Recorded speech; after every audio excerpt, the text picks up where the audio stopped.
With the world in turmoil, the fight between left and right, Democrats against Republicans, the disinterest in common values of the people, the narcissistic development of our politicians' behavior, and the thoughtless political action towards climate change have brought the world to the brink of a global crisis as we have never seen somewhere in history. It may speak for itself that precious metals will do very good in the upcoming years. Gold, for example, has set new temporary highs. Why temporary? Because this is only the beginning of the next gold bull. Where physical gold is protecting your buying power and wealth and let you sleep well, others as digital gold coins and paper gold as ETFs backed by nothing more as the belief of its holder. Just as all currencies, including the petrodollar, are existing of the people's belief that the value is made by the policy of their governments. They will all end up in the same dumpster of wasted and worthless values. To understand this, we have to go back in history, and it will bring us to another video or Substack article. Going into that will distract us too much of today's topic. Often we see videos and read articles that discuss gold and the profit it may or may not have made. I can assure you that if you want physical gold to make a profit, you are on the you are on the wrong track of prosperity and on your way to poverty. If gold goes up $100, you have to realize that many daily items you need have increased in price or suffered shrinkflation as well. For those that want gold to make a profit, there are three ways of doing so. You can become a buyer of physical gold and jewelry with a discount on the spot price and turn it in at the smelter for the spot price. You can also become a bullion dealer, buy the bars and coins from a minter and sell with a profit above the minter's premium. Or you can make a profit on gold with gold stocks. This will give you the most leverage and the least physical labor, but only if you buy the company and not the company's story.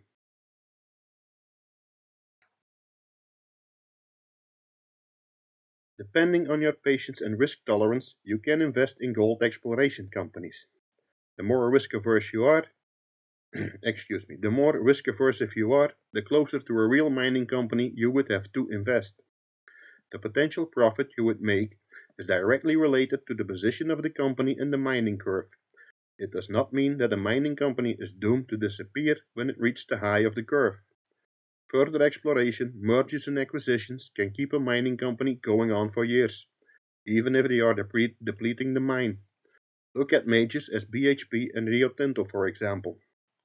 All depends on how the company will scale up. Even BHP and Rio Tinto had to start somewhere. Today I would like to add Karora Resources to my list of analysis. Let's take a look at how this junior gold miner is scaling up towards a mid-tier gold miner. Who is Karora Resources? Karora Resources is a multi-asset mineral resource company focused on the acquisition, exploration, evaluation, and development of precious metal properties. It is Karora's vision to become the next sustainable high-quality mid-tier producer. Karora is executing its growth plan to increase expected annual gold production to approximately 200,000 ounces at its integrated Beta Hunt gold mine and Higgins gold operation in Western Australia. Karora operates two treatment facilities, the Higginsville and the Lakeville mills, with a combined processing capacity of 2.5 million tonnes per annum, which are fed from Karora's Beta Hunt mine and Higginsville mines. In an article on Resource World, the company's chairman and CEO said, "Following our record full year gold production of 160,492 ounces in 2023, gold production in 2024 is projected to be another significant increase of between 170 to 185,000 ounces. The company is guiding investors to anticipate all-in sustaining costs of between $1,200 and $1,375 American dollars per ounce sold."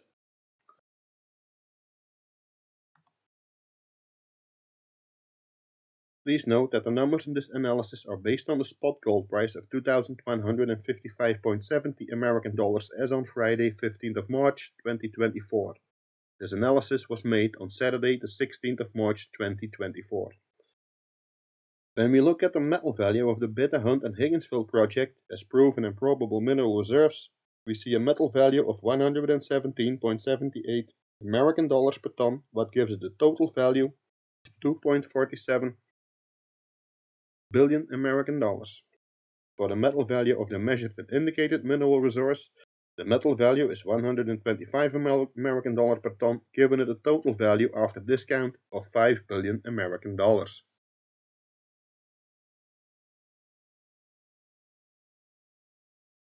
The inferred mineral resource have a metal value of 65.26 American dollar per ton, or a total metal value of 30 million after discount.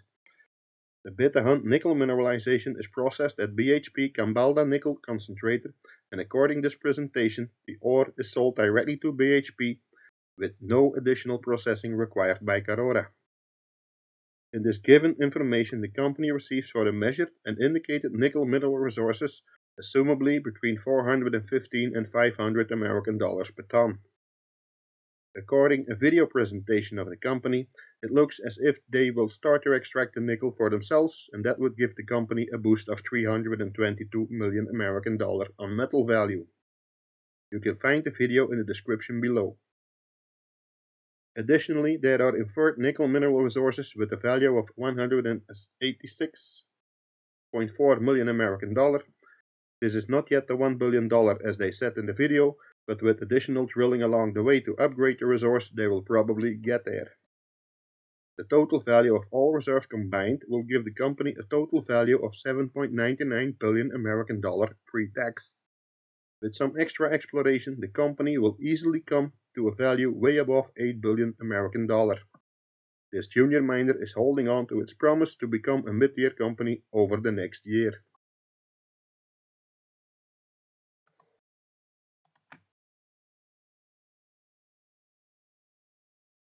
Very recently, just a few days ago, Karora Resources received an acquisition bid of $1 billion from Ramelius Resources. I don't know if the offer is in American or Australian dollar. If these are American dollars, the bid would be only $1 for each $8 of value. Karora has not yet officially responded to this bid.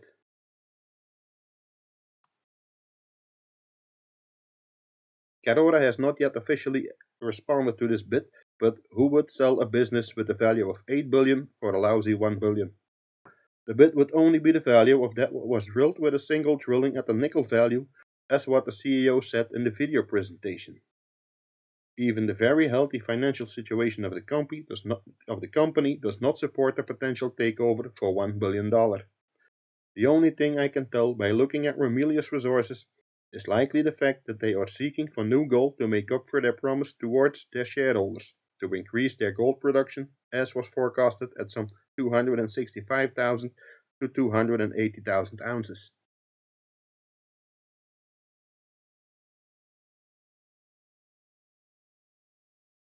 Ramelius is a good company, but for this case I believe the suitor is dating above its class, unless Ramelius would make it an aggressive acquisition.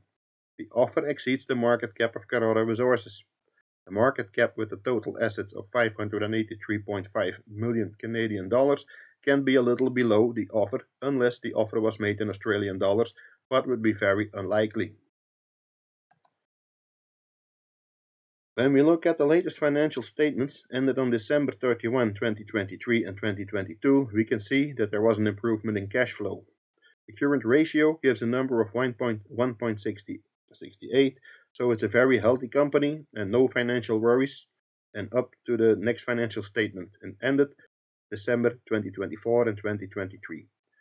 Confirmation will follow as soon as a statement is available. The quick ratio is 1.17, what confirms that the company's ability to convert quick assets into quick cash is if necessary. The company has great assets and a very healthy cash flow. Who would have expected otherwise? Look at the management. Executive Chairman and CEO Paul Rudd, he is a CEO since 2019, serves as non-executive director at Golden Horse Minerals since October 2023. Previous to that, he served as chairman and director in other companies. Lee Junk joined Karora in March 2023 and brought with him 30 years of experience in the mining industry.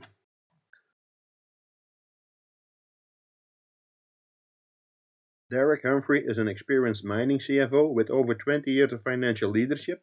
Prior to joining Karora, He served as CFO of Dashian Gold Limited. Then there is Michael Doolin, a mining professional with over 30 years experience. Earlier positions were at Silver Elephant Mining, Klondex Mines, and mill manager at Great Basin Gold. And last but not least, there is Oliver Turner, with over 13 years of experience in the mining sector. Earlier positions were at Precious Metals Equity Research and Wardrobe Engineering. There are other people that fill the management and board as well, but they have less public positions. Based on what I have seen and calculated, the share price of today's 4.70 Canadian dollar is undervalued and should be 35 to 40% higher. Based on a total value of 8 billion American dollars pre-taxes and minus all-in sustaining cost, the share price should easily move up to 17.35 American dollars or 26.30 Canadian dollars. The share value were today at a 6.58 Canadian dollar with a growth potential to 17.34 Canadian dollar. That would be an increase of a little more than 250%. Although the company looks great, we have to take note of the acquisition bid that overshadows the future of Karora Resources. Karora Resources has a market cap of 841 Canadian dollar with only 187 million fully diluted shares. That's what they call creating value for your shareholders.